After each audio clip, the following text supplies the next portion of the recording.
Berapa lamakah aku tertidur? Aku terjaga oleh kehangatan sentuhan tangannya yang lembut membelai wajahku. Ibu jarinya mengusap pipiku dengan perlahan. Dalam mamai, sentuhan itu terasa begitu hangat dan mesra, sehinggakan aku hampir menitiskan air mata. Hani. Dia memanggil nama kakakku sekali lagi. Jantungku berdebar kencang, tetapi anehnya, aku tidak membencinya. Aku hanya diam membisu. Terasa seolah-olah tidak mengapa jika malam ini sahaja, aku menjadi kakakku, Hani. Walaupun aku tahu, ini adalah pikiran yang salah, aku tidak mampu menghentikannya. Selamat sejahtera. Kisah yang akan saya sampaikan hari ini adalah sebuah cerita cinta yang mengejutkan antara seorang adik kembar dengan abang iparnya. Sebelum itu, sila langgan, suka, dan aktifkan pemberitahuan. Setiap klik daripada Anda amat bermakna, dan memberi saya kekuatan untuk menghasilkan video seterusnya. Baiklah, mari kita mulakan kisah sedih pasangan kembar ini. Cinta bayangan. Wajah kami seiras cermin, tetapi kehidupan kami sangat berbeza. Kakakku Hani, 26 tahun, telah menjadi seorang suri rumah selama 5 tahun. Manakala aku, Hana, adalah seorang wanita berkerjaya yang masih bujang dan bekerja di sebuah firma pelaburan di Kuala Lumpur. Walaupun wajah, suara, dan cara berjalan kami sama, jalan hidup yang kami pilih amat bertentangan. Pada hari itu, seperti biasa, aku pulang ke rumah dengan tubuh yang letih setelah kerja lebih masa. Ketika sedang mandi, telepon bimbitku berdering. Panggilan daripada kakakku, sudah lewat jam 11 malam, dan suaranya kedengaran bergetar kerana risau.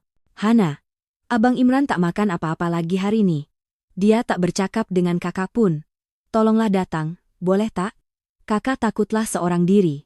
Abang iparku, Imran, telah diberhentikan kerja daripada sebuah syarikat korporat besar 6 bulan yang lalu akibat penyusunan semula syarikat. Dia, yang dahulunya seorang pengurus yang cekap, kini menjadi penganggur dalam sekelip mata. Pada mulanya, dia berpura-pura tabah. Dia bercakap besar bahwa dia akan mendapat pekerjaan yang lebih baik. Namun, setelah sebulan 2 berlalu, panggilan untuk temu duga pun tidak kunjung tiba. Perlahan-lahan, dia mula mengurungkan diri di dalam bilik. Dia tidak mandi, tidak makan, dan tidak menjawab apabila kakakku coba bercakap dengannya. Kakakku terpaksa mula bekerja sambilan untuk menampung perbelanjaan hidup. Namun, kenyataan itu nampaknya lebih melukakan maruah abang iparku. Bebanan sebagai ketua keluarga telah menekan jiwanya sepenuhnya. Kakakku semakin hari semakin lesu dan hilang senyumannya. Setiap kali dia menelepon, suaranya pasti akan diiringi esak tangis. Oleh itu, setiap hujung minggu, aku akan pergi ke rumah mereka di Shah Alam. Aku akan membantu mengemas, memasak, dan coba berbual dengan Abang Imran. Pada mulanya, dia agak keberatan denganku. Mungkin dia malu menunjukkan keadaannya yang begitu kepada adik iparnya. Tetapi seiring berjalannya waktu, dia mula membuka hatinya sedikit demi sedikit. Pada suatu petang Sabtu, kakakku keluar untuk kerja sambilan di sebuah pasar raya, meninggalkan aku dan Abang Imran berdua di ruang tamu. Buat pertama kalinya, dia memulakan perbualan denganku. Hana, terima kasih ya. Kalau bukan sebab Hana, Abang mungkin dah lama rebah. Abang rasa bersalah pada istri Abang, dan berterima kasih pada Hana. Matanya kelihatan berkaca-kaca. Seorang lelaki berusia 35 tahun sedang menahan air matanya, hatiku terasa sebak. Imei abang iparku yang sentiasa yakin dan berkarisma sudah tiada lagi. Semuanya akan baik-baik saja, abang, kataku sambil tanpa sedar memegang tangannya, terasa hangat, dan sedikit menggeletar. Abang Imran membalas genggamanku dengan erat, kami duduk berdiam diri untuk seketika. Sejak hari itu, sesuatu mula berubah. Abang Imran kelihatan lebih ceria setiap kali aku datang. Dia mula mandi, bercukur, dan berpakaian kemas. Kakakku sangat gembira melihat perubahan itu. Sejak Hana selalu datang, abang dah banyak berubah, terima kasih banyak, Hana.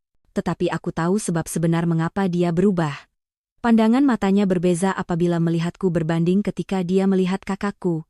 Matanya bersinar apabila menatapku, tetapi apabila melihat kakakku, pandangannya dipenuhi rasa bersalah dan kesal. Pada suatu petang Ahad, ketika kami bertiga sedang makan malam, kakakku tiba-tiba memegang perutnya. Aduh, sakitnya perut. Senggugut agaknya. Kakak masuk berehat dululah. Kakakku masuk ke dalam bilik tidur.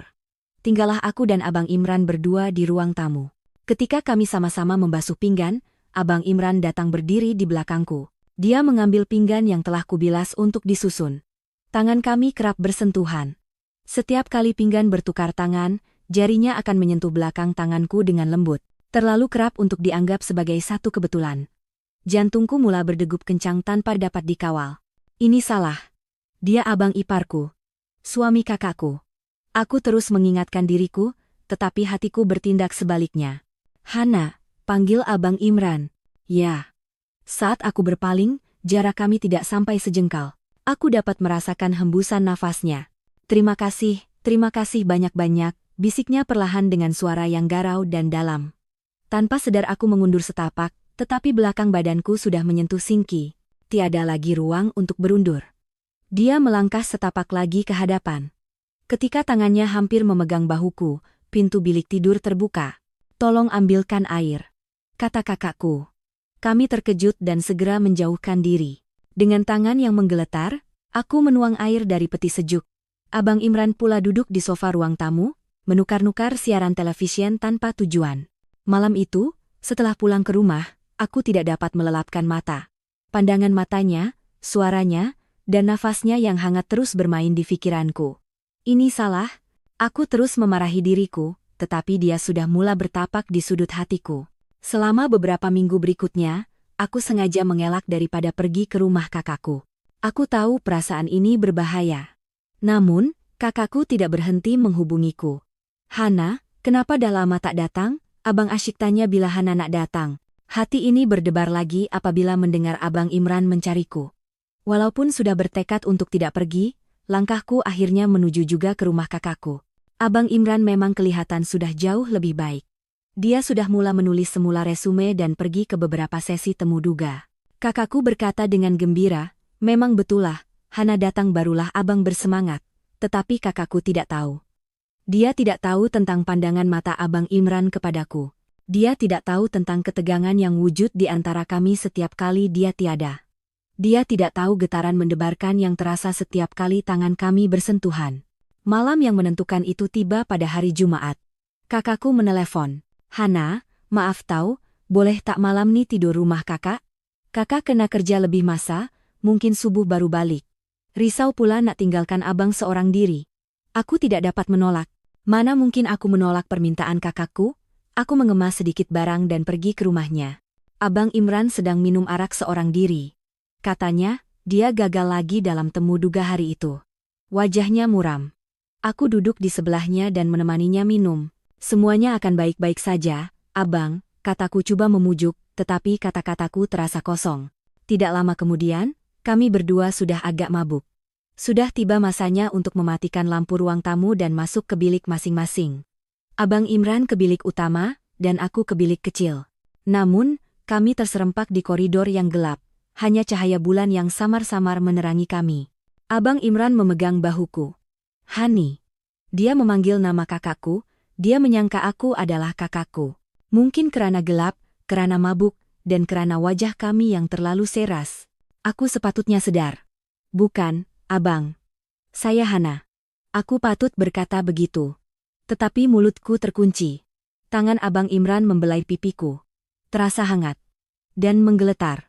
Maafkan abang, Hani. Abang suami yang tak berguna. Tapi sebab adanya sayang, abang mampu bertahan. Abang cinta padamu. Kata-kata itu menghentikan segala pikiranku. Cinta padamu. Walaupun ditujukan kepada kakakku, pada saat itu, terasa seolah-olah ia untukku. Abang Imran memelukku, bahunya terhinjut-hinjut menahan tangis. Dia sedang menangis. Aku hanya mampu mengusap belakangnya perlahan. Entah berapa lama kami begitu, Abang Imran mengangkat mukanya. Dan dia mencium bibirku.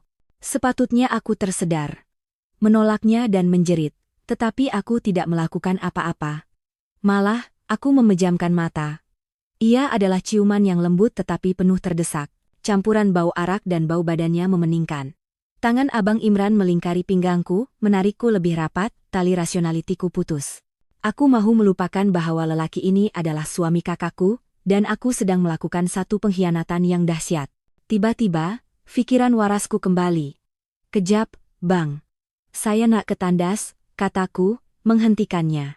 Apabila aku kembali dari tandas, Abang Imran sudah tertidur lena di atas sofa, terlalu mabuk. Aku berbaring di katil bilik kecil, tetapi jantungku berdegup seperti orang gila, membuatkan aku tidak dapat tidur. Beribu-ribu pikiran menerjah benakku. Akhirnya, tanpa sedar, aku terlelap. Entah berapa lama kemudian, aku terjaga apabila merasakan seseorang membelai wajahku dengan lembut. Abang Imran. Dia sedang mengusap pipiku dengan perlahan. Sentuhan mesranya membuatkan aku hampir menangis. Hani. Dia memanggil nama kakakku sekali lagi. Aku tidak menjawab. Malam ini, rasanya tidak mengapa jika aku menjadi kakakku. Walaupun aku tahu ini adalah pikiran yang salah, aku tidak dapat menghentikan perasaan ini. Wajahnya mendekat, dan kami berciuman lagi. Kali ini lebih dalam dan penuh kerinduan. Semua bunyi di dunia seakan lenyap, hanya bunyi nafas kami berdua yang memenuhi bilik. Tangannya perlahan-lahan menuruni belakang badanku. Sentuhannya yang terasa di atas bajuku begitu panas membara. Dia memperlakukanku dengan sangat berhati-hati, seolah-olah aku adalah harta karun yang mudah pecah. Malam itu, di bawah cahaya bulan, kami melintasi sempadan yang tidak sepatutnya. Di rumah kakakku, bersama suami kakakku, aku bukan lagi diriku yang semalam. Keesokan paginya, apabila aku membuka mata, dia sudah tiada. Dia sedang tidur di sofa ruang tamu. Entah dia mengingati kejadian semalam atau hanya berpura-pura tidak tahu, dia seolah-olah mengelak daripadaku. Kakakku yang pulang pada waktu subuh, bertanya dengan ceria, "Terima kasih, Hana, abang oke, kan?" Aku tidak sanggup memandang wajahnya dan hanya mengangguk, satu pembohongan yang amat dahsyat. Sejak hari itu, aku dan abang Imran tidak dapat berpandangan mata dengan betul. Tetapi kadang-kadang, apabila mata kami bertentang, aku dapat membaca emosi yang kompleks di dalam pandangannya. Kira-kira sebulan kemudian, abang Imran akhirnya berjaya mendapat pekerjaan semula. Walaupun hanya sebuah syarikat bersaiz sederhana, tawarannya agak baik. Kakakku menangis kegembiraan, dan kami keluar makan untuk meraihkannya. Selepas makan, ketika berjalan ke tempat letak kereta, kakakku singgah ke tandas sebentar, meninggalkan aku dan abang Imran berdua di hadapan kereta. "Hana." Dia akhirnya memecah kesunyian. "Hana ingat malam tuh?" Jantungku terasa seperti hendak berhenti. Dia mengingati semuanya. Dia bukan tersilap menyangka aku adalah kakakku. Atau mungkin pada mulanya dia tersilap, tetapi kemudian sedar di pertengahan jalan dan tidak berhenti. "Saya minta maaf. Tapi saya tak menyesal. Kalau bukan kerana malam tuh, saya mungkin betul-betul dah rebah." Pandangannya tidak lagi mengelak, sebaliknya menatap lurus ke mataku. Aku membalas pandangannya, dan tanpa sadar, aku menjawab, "Saya juga, saya tak menyesal." Kata-kata itu menjadikan hubungan kami sesuatu yang tidak dapat ditarik balik. Ia bukan lagi satu kesilapan. Kami telah mengakui tarikan antara satu sama lain. Abang Imran mula bekerja di tempat baru, dan kakakku berhenti kerja sambilan. Semuanya kelihatan kembali normal. Tetapi di antara aku dan abang Imran, wujud satu ikatan yang tidak kelihatan. Kami meneruskan hubungan terlarang kami tanpa pengetahuan kakakku, tanpa pengetahuan sesiapa. Rasa bersalah semakin membesar, tetapi kami sudah terlalu jauh terjerumus. Kemudian pada suatu hari, kakakku berkata, "Hana, kakak mengandung." Kakakku yang pulang pada waktu subuh, bertanya dengan ceria, "Terima kasih, Hana, abang oke, kan?" Aku tidak sanggup memandang wajahnya dan hanya mengangguk, satu pembohongan yang amat dahsyat. Sejak hari itu, aku dan abang Imran tidak dapat berpandangan mata dengan betul. Tetapi kadang-kadang, apabila mata kami bertentang, aku dapat membaca emosi yang kompleks di dalam pandangannya. Kira-kira sebulan kemudian, abang Imran akhirnya berjaya mendapat pekerjaan semula. Aku terpaksa menerima hakikat itu. Pada hari terakhir kami bertemu, dia berkata, "Saya takkan lupakan awak seumur hidup saya. Betapa berharganya awak bagi saya. Tapi rasanya, kita kena berhenti sekarang." Saya tahu. Aku mengangguk. "Abang, tolong jaga kakak baik-baik. Jaga anak saudara saya juga. Kami berpelukan buat kali terakhir untuk masa yang lama. Kami tidak mau melepaskan, tetapi akhirnya terpaksa. Kini, kakakku telah melahirkan seorang anak perempuan yang comel, dan abang Imran telah menjadi seorang ayah yang baik. Mereka membina sebuah keluarga yang bahagia. Aku hanya mampu melihat dari jauh. Kadang-kadang, apabila aku melawat rumah kakakku untuk melihat anak saudaraku, mata kami akan bertentang. Terasa seperti masih ada sesuatu yang tersisa dalam pandangannya, tetapi kami tidak berkata apa-apa. Kami hanya berkelakuan seperti biasa, Sebagai adik ipar dan abang ipar, dua beradik kembar dengan wajah yang sama. Seorang adalah wanita yang bahagia bersama suami dan anaknya. Seorang lagi adalah wanita yang hidup dengan menyimpan rahasia cinta terhadap suami kakaknya di dalam hati. Setiap kali aku melihat cermin, aku nampak wajah kakakku. Dan aku berpikir, kalaulah aku adalah kakakku, mungkin aku boleh mencintainya secara terbuka. Tetapi aku adalah adiknya, dan ini adalah cinta terlarang. Atau mungkin pada mulanya dia tersilap, tetapi kemudian sedar di pertengahan jalan dan tidak berhenti. Saya minta maaf. Tapi saya tak menyesal. Kalau bukan karena malam tuh, saya mungkin betul-betul dah rebah. Pandangannya tidak lagi mengelak, sebaliknya menatap lurus ke mataku. Aku membalas pandangannya. Dan tanpa sadar, aku menjawab, saya tak menyesal. Kata-kata itu menjadikan hubungan kami sesuatu yang tidak dapat ditarik balik. Ia bukan lagi satu kesilapan.